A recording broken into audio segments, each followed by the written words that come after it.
National Signing Day is here, and what should we expect for Tennessee? We know a lot of what's already in the class, but could there be some late surprises? Your National Signing Day preview podcast for Tennessee. It happens right now. You are Locked On Vols, your daily podcast on the Tennessee Volunteers. Part of the Locked On Podcast Network, your team every day.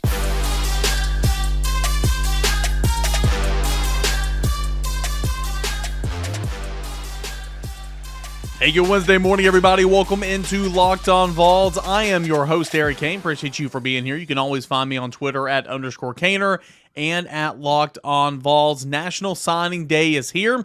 Really do appreciate you for getting the day started with us here on Locked On Vols, making this your first listen, a part of the Locked On Podcast Network, where it is your team every single day. And quickly, a big shout out to FanDuel Sportsbook. It's America's #1 sportsbook. Visit FanDuel.com/LockedOn to go ahead and get started today.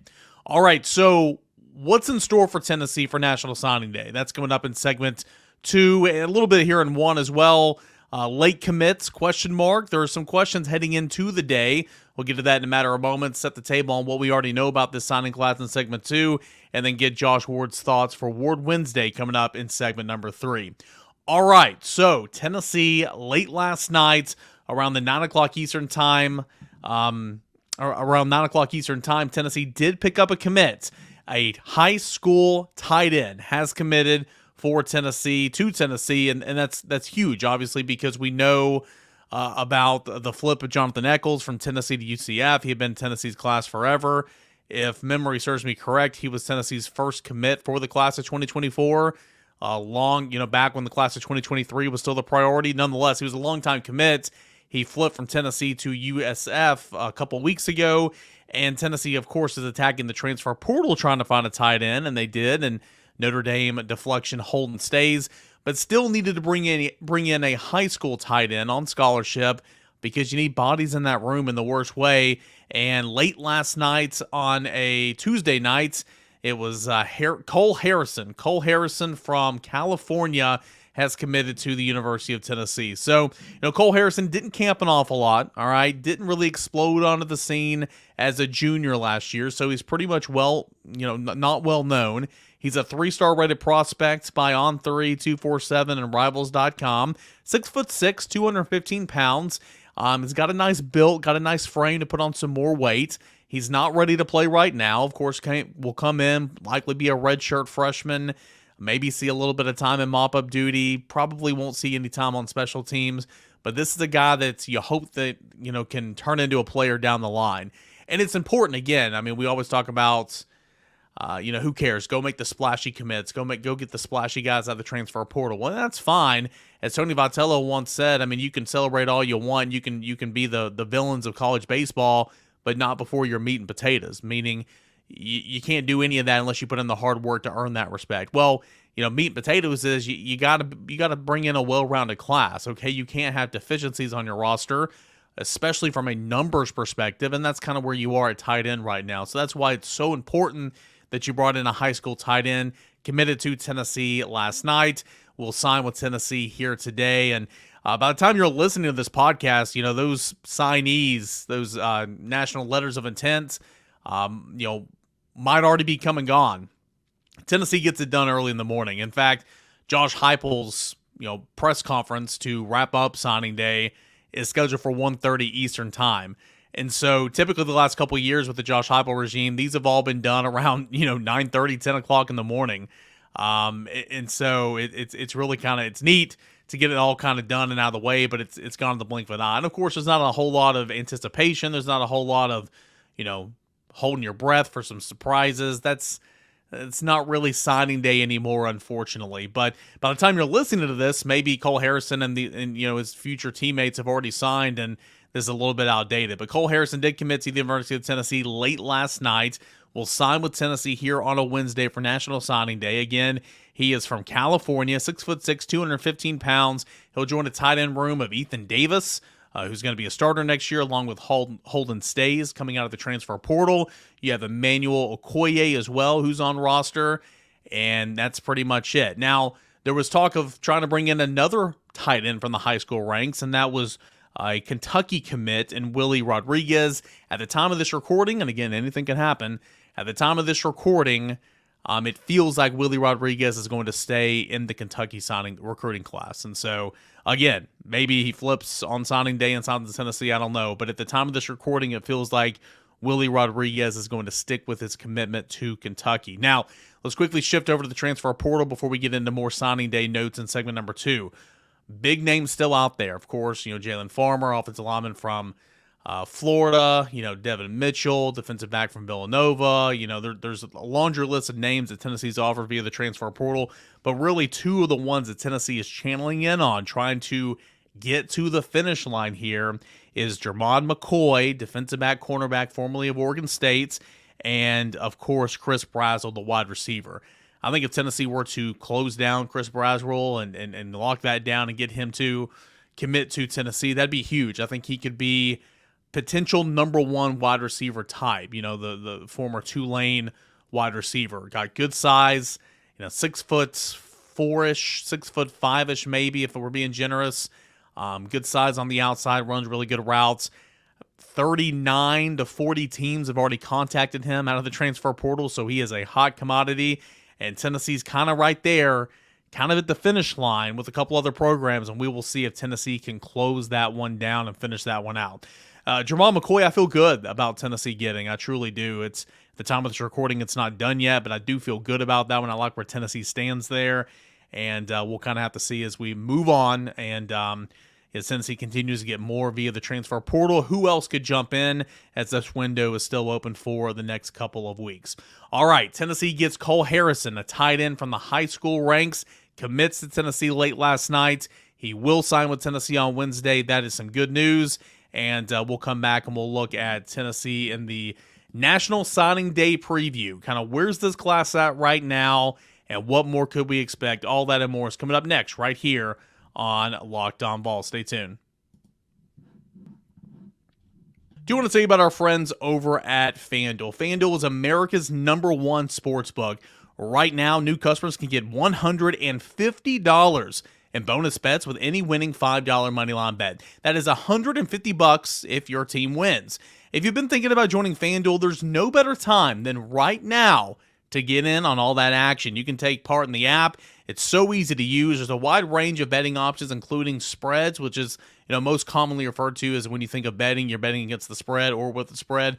Player props. I encourage new users with the FanDuel app at FanDuelSportsbook.com to check out the player props, because it's something specific that you can focus on throughout the entirety of the game or the contest. Totals, overs, we love those here at Locked On Vols, unders as well, and so much more. But again, right now, $150 in bonus bets with any winning $5 moneyline bet. That's at FanDuel.com/lockedon. FanDuel.com/lockedon to kick off the NFL season today. FanDuel, the official partner of the NFL. More to come here on Locked On Vols.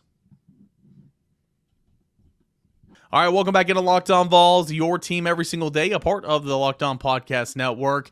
What is Tennessee looking at right now entering National Signing Day? So we talked about, and again, if you're listening to this, I spoke about things are hectic, okay? Let me just kind of pull the curtain back a little bit. Things are very hectic in terms of, news that's expected to be out there. But the timing of that news can kind of skip all over the place. So I spoke in segment 1 at the time of this recording about a commit that Tennessee got. I'm going to not acknowledge that here in this segment just in case that commit did not happen and I have to go back and re-record segment number 1. So kind of pulling behind the curtain a little bit. Welcome to the era of the transfer portal. Welcome to the night before National Signing Day. It gets a little hectic. So hopefully that segment has stayed untouched and Tennessee did reel in a commitment on Tuesday night. But here in segment 2, I'm going to speak as if it has not happened. And of course, I'll come back on Thursday's show. We'll go back, recap everything that happened on National Signing Day. I'll give you these numbers again and all that. And I'll give you the official kind of rankings on where Tennessee is post National Signing Day. So I hope all that makes sense. Kind of a lot, kind of a mouthful right there, but I hope that all kind of makes sense. But here's where Tennessee stands entering National Signing Day. Tennessee, according to the On3 rankings, you guys know me, I work at VolQuest.com. We are an affiliate of the On3 network. Going into National Signing Day, Tennessee is currently ranked 13th in the country, 8th in the SEC. That's not great, right? I mean, you look at the SEC ranks where Tennessee ranks 8th entering National Signing Day, and Tennessee is behind Georgia at 1. This is the SEC rankings. Alabama 2. Texas is already in there at number 3. Florida at 4. Oklahoma at 5. Remember, those two teams coming into the SEC for the 2024 season, so they're already in these rankings. Auburn at 6. LSU at 7. Tennessee at number 8. The teams in the SEC behind Tennessee is A&M at 9. South Carolina at 10. Ole Miss at 11. Missouri at 12. Kentucky at 13. Arkansas at 14. Mississippi State at 15, and Vanderbilt at 16. So Tennessee enters National Signing Day ranked 13th in the country, 8th in the SEC. That's not great, right? I mean, that's not going to win you a whole lot of awards. And a lot of people were jumping in my comments after we had the conversation about, the allocation of name, image, and likeness more towards the transfer portal, like what Ole Miss is doing, or trying to spread the wealth between portal and your high school ranks. And a lot of people were saying, well, look at Tennessee's rankings. That's nothing to brag about. Believe me, I ain't bragging about that. I don't think 13th in the land and 8th in the SEC is good. I'm not bragging about that whatsoever. Tennessee had a lot of momentum in the spring. Tennessee had a lot of momentum in July. Tennessee entered fall with a lot of momentum. Tennessee's not closed well. Point blank. At the time of this recording, I mean, Tennessee, again, anything can happen. We'll see what happens, but Tennessee did not close. Tennessee did not close with Cam Michael. Tennessee did not close with Jordan Seaton. Tennessee did not close with Roger Saliapunga. Tennessee did not close with a number of these fall targets, where in years past, Tennessee did close with Arian Carter. Tennessee did close with David Hobbs. Tennessee did close with James Pierce. Tennessee did close with some of these other, Justin Williams-Thomas a couple of cycles ago. I know he didn't pan out. He entered the transfer portal, and I think he was either committed to Stanford. He might be at Cal. Nonetheless, my point is Tennessee had closed on some of those targets that they narrowed in on in the fall in recent years. That wasn't really the case this year. So I'm not going to sit here and try to say, oh, Ole Miss is doing that so wrong. Look, to follow the Tennessee route. I don't know the correct route. I'm not a general manager. I'm not a head football coach. There's a lot of experimenting out there right now. But anybody who thought I was bragging about where Tennessee's recruiting is right now, I mean, could be much worse. I think Tennessee's done well in spots in terms of recruiting. I think there's clearly a directive with Josh Heupel and the way he wants to recruit. Quarterback, getting after the quarterback. I think Tennessee's done a nice job in those areas. There's a lot of players I like in the last couple of cycles and in this class, but it's got to be better than 8th in the SEC, and it's got to be better than 13th nationally. I think we can all agree on that. But where does Tennessee kind of fall entering National Signing Day? Well, as I mentioned, not acknowledging what we did in segment number 1, 20 commits, all right, 21 if we acknowledge segment number 1, 1 5-star commit who's going to sign today and actually already had his signing ceremony last week, and that is Mike Matthews, wide receiver. 14 4-stars. 14 4-stars. Marcus Gorey and Jeremiah's Hurd are 4-stars by On3, so on this podcast we're going to recognize that, but might not be 4 stars at 247 or Rivals or ESPN or wherever. And then Tennessee has 4 3-stars, 5 if you count what we did in segment number 1. Again, I will recap all this on tomorrow's show. We'll go through and I'll tell you exactly who got where and what as we kind of recap signing day, but that's kind of where we are entering National Signing Day for Tennessee. So again, 13th nationally, 8th in the SEC, 20 commits, 1 5-star, 14 4-stars, and 4 3-stars. Position breakdowns. Tennessee has 1 quarterback in the class, Jake Merklinger, he's a 4-star. Tennessee has 1 running back in the class, Peyton Lewis, he's a 4-star. Tennessee has 2 wide receivers in the class, Mike Matthews is a 5-star, Braylon Staley is a 4-star. Tennessee has 6 offensive linemen in the class right now. Bennett Warren is a 4-star. He's an offensive tackle. And then the rest are interior guys, in my opinion. William Satterwright is a 4-star. I think he can play center in the future. Max Anderson's a 4-star. Jeremiah's Hurd, I think, could end up on the defensive line, maybe. But he is listed right now as an offensive lineman, and he would play tackle. So I guess that he'd be the second tackle in the class. But he, again, very new to football. his first year of playing football, he was a junior in high school. So played junior year, played senior year. He's huge. He's like 6'8", 315 pounds, maybe 300 pounds actually. He's a basketball player, so he's like slim, athletic, but he's very tall. Still learning the game, but I think that he can be sneaky. I think he could be a sneaky guy in this class. In fact, Charles Power of the director of scouting and recruiting for On3 is the only person to tab Jeremiah Hurd as a 4-star. He's a 3-star everywhere else. Again, on with the offensive line. Bennett Warren, 4-star. William Satterwright, 4-star. Max Anderson, 4-star. Jeremiah Hurd, 4-star, because we're falling on 3. Gabe Ginther is a 3-star, and Jesse Perry is a 3-star. Look at the defensive line. First one I'm going to mention, you guys are probably saying, whoa, wait a minute. Tennessee's got another 5-star. Tennessee got 2 5-stars. What are you doing here? Reminder, I work for On3. That is where we're going with this podcast. So, Jordan Ross is a 4-star, but he is considered a 5-star, I believe, by 247. And maybe, let's see, he's a 5-star by 247. And, okay, so 247 has him as a 5-star. That's the only publication that has him as a 5-star. But nonetheless, he's a highly rated 4-star prospect by On3. Rest of the defensive linemen, Kellen Lindstrom's a 4-star. Carson Gentle's a 3-star. And Jamal Wallace, junior college commit that we talked about on yesterday's show, he's a 3-star. Jordan Ross will be a Leo. And I think, honestly, the rest of these guys will be more strong side defensive end. I think Jamal Wallace will go into the inside, but Carson Gentle, I think, is going to transition into a 5 technique. He's got to gain some weight. And I think Kellen Lindstrom, who's kind of the opposite of Jordan Ross, very polished against the run.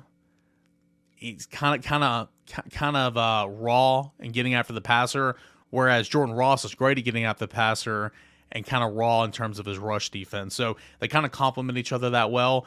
But my point is there's no defensive interior guys really outside of Jamal Wallace in this class. That was kind of a struggle for Tennessee for this class, this signing class of 2024. So that's something there. Linebackers 2, Edwin Spillman, who I think is going to be a stud, 4-star prospect. Jordan Burns from Pace Academy. He's a 4-star as well. And defensive backfield, Boo Carter, who's really an athlete. I think that he'll have an immediate impact on returning kicks, punts next year. But Tennessee likes him at safety or that star position. He's a 4-star. Caleb Beasley's a 4-star. Marcus Gorey's a 4-star.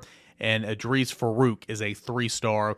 But I think he's kind of a low-key, sneaky 3-star as well, that it could make an impact down the line. So that's kind of where Tennessee is in terms of the class entering National Signing Day. What will happen? Will there be a surprise? Will Tennessee's expected, commit on a Tuesday night hold? We will find out.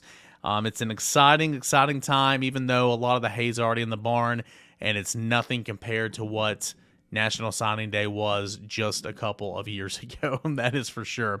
All right, when we come back, we'll check in with Josh Ward. What's the latest going on with Josh Ward and the Josh and Swain radio show on 99.1 The Sports Animal? That and a whole lot more is coming up next right here on Locked On Vols. Do want to tell you about our friends over at LinkedIn Jobs. When you're hiring for small businesses, you want to have as many top-tier candidates as possible to interview. That's why you have to check out LinkedIn Jobs. LinkedIn Jobs has the tools to help you find the right professionals for your team faster and for free.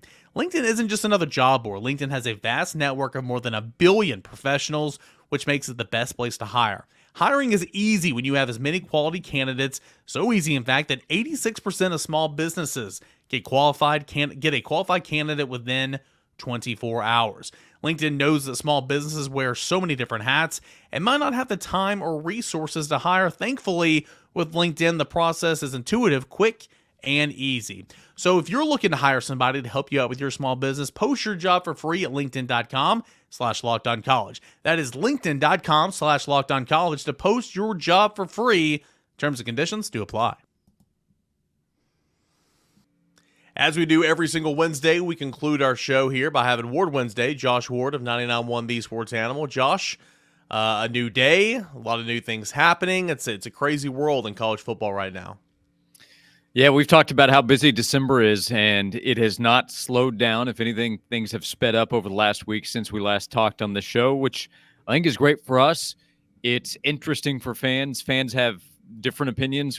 which is perfectly fine. I know people that love this time of year, trying to keep up with all this. I know people that are turned off by it, and everybody's opinion is right in what you think. How it affects the sport September through November, that can be up for debate. All right, so at the time of this recording, it's early on a Wednesday. The whole Wednesday can happen, and I'm expecting things to happen. Hopefully, we talked about it in segments 1 and 2. But nonetheless, what do you make of Tennessee's 2 portal additions so far in Jacoby Thomas of MTFSU, and of course your other one in Holden Stays? There we go, tied in from Notre Dame. The tight end position had to be addressed. Tennessee had to go find some help at the position because of the departures of Jacob Warren and McAllen Castles. And Tennessee went out and got probably the player that it coveted the most in Holden Stays from Notre Dame. And he can come in and help at a position that's very important in this offense. We have to be careful about overreacting to the impact that Holden can make or any individual transfer can make. I think that is the case across the board with most teams, with most players. There are some exceptions, but addressing a need, having a player at a position that is valuable in this offense was important. Tennessee checked that off, as the Vols will also try to develop Ethan Davis to play a big role in 2024. To find some defensive back help is a priority because of guys that have departed for different reasons. Jalen McCullough's out of eligibility, others transferring out. Kamal Haddon, they finished the season without him, but they need different players in the secondary that can play safety, nickel, corner, and finding some depth there is important. Again, don't overreact to what the impact can be. Maybe they're able to get more production than expected, but I think it's about adding depth to the secondary, which will be an annual conversation, especially at that kind of position where you play so many guys. But in this case, we're looking at roughly 10 guys leaving from the secondary, and that's a lot of playing time that has to be filled in. You look at, and we talked about it a little bit on yesterday's podcast, but you look at what Ole Miss is doing. I mean, it's they're going all in on the transfer portal, doing a good job of getting some guys. What do you kind of make of that, and what do you think Ole Miss could look like roster-wise in 2 years? Where you're still going to have a recruiting class, but it's apparent that all the chips are in the center of the table for the transfer portal class, and it can go one of two ways. I mean, he did it last year, and he won 10 games this year. You know, if you win 10 games again next year, you're going to the playoffs. And how do you see all this playing out, I guess? Well, there's some risk to it in bringing players in because you don't know what their impact will be, and there's an assumption that there is a high dollar value to several of these guys coming in. And how does that affect the locker room? But, when you have players that perform well on the team and they want more money, guys find out that those individual players get more money. And there's the question then, how does that affect the locker room? For Lane, he looks at 2024 as a big opportunity. They have Jackson Dart coming back at quarterback. They have a schedule that's manageable. Whether it's manageable or not, I think he'd be trying to do this. But he looks at a 12-team playoff and says, hey, if we can win 10 games again, we can get into the playoff. And that becomes something to sell into the future. So when you have to replace the guys that will leave after 2024, Ole Miss is more attractive. If you can send guys to the NFL from their stop in Oxford, then the next wave of players will say, let's see what Lane is doing. He also might parlay it into an opportunity for himself in the future. And if that's the way it works, Ole Miss can say, hey, we had success while you were here. Like if he wins 10 games next season, and Eric, Ole Miss has 10 wins in 3 out of 4 years when it hadn't been done before he arrived in the regular season. I mean, how can anybody say anything negative about that? There does come more pressure, but if you're in the SEC, you're looking for a pressure spot. So I'm going to be fascinated, like everybody, to see how it plays out. But there is no doubt Ole Miss has upgraded its roster talent level with the players that have been added over the last several days. And he doesn't get to play Nick Saban this year, so good for him.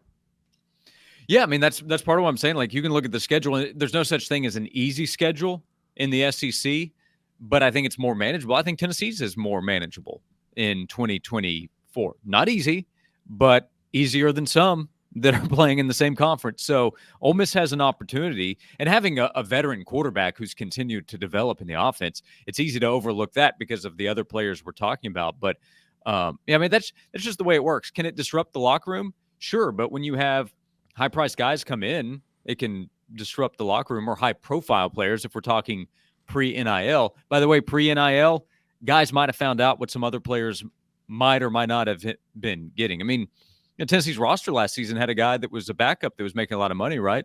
Yeah. I'm not aware that rattled the locker room. I think people love that guy. So it's part of the responsibility now of managing all that, and Lane's taking that on.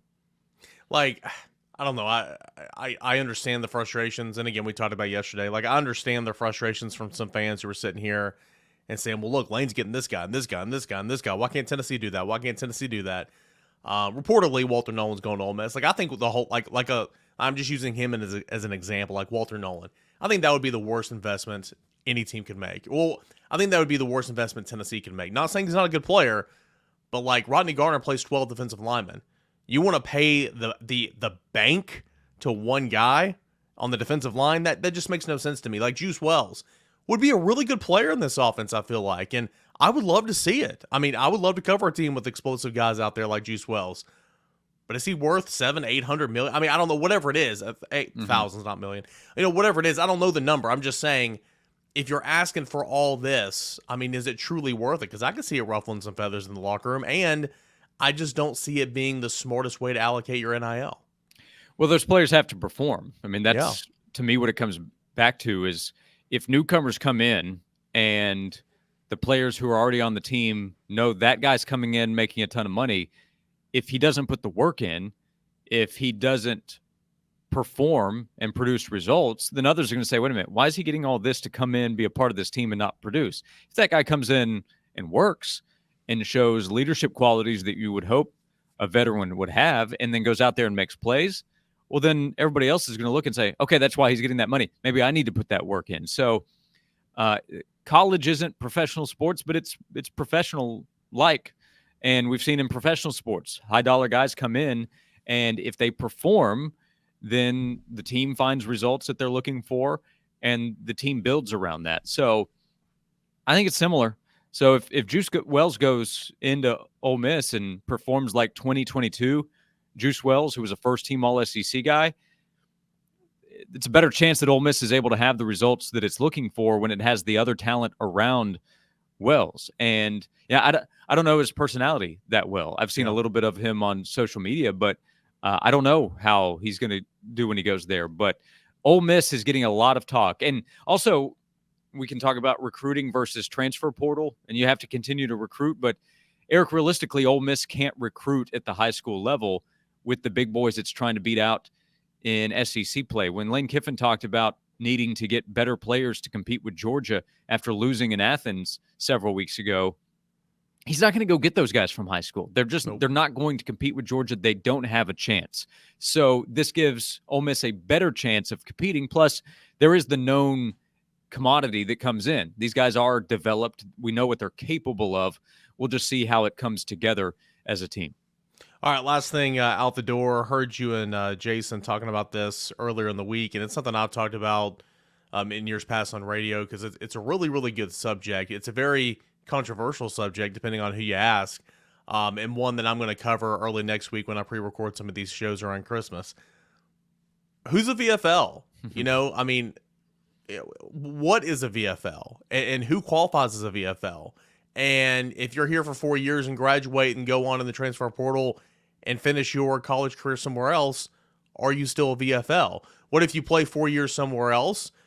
What if you play 3 years somewhere else, 1 year somewhere else, then come and finish at Tennessee? Are you a VFL? I mean, what's the criteria here, Josh? I think it's a really interesting conversation, and one that, again, I'm going to explore next week. Yeah, it kind of fascinates me how people respond to it. Personally, I don't have a strong feeling about it. Fans, for example, or fellow players. I mean, players I have a ton of respect for, like Swain. I joke with him about being on the VFL board, but I do know how much playing at Tennessee meant to him, the relationships he's had with teammates and past players and current players, guys that he kind of feels like he's a big brother to them in the position that they're in. I have a ton of respect for that. I do try to have a little fun with Swain when we talk about the subject on the show, but it was strong, the reaction that fans showed us.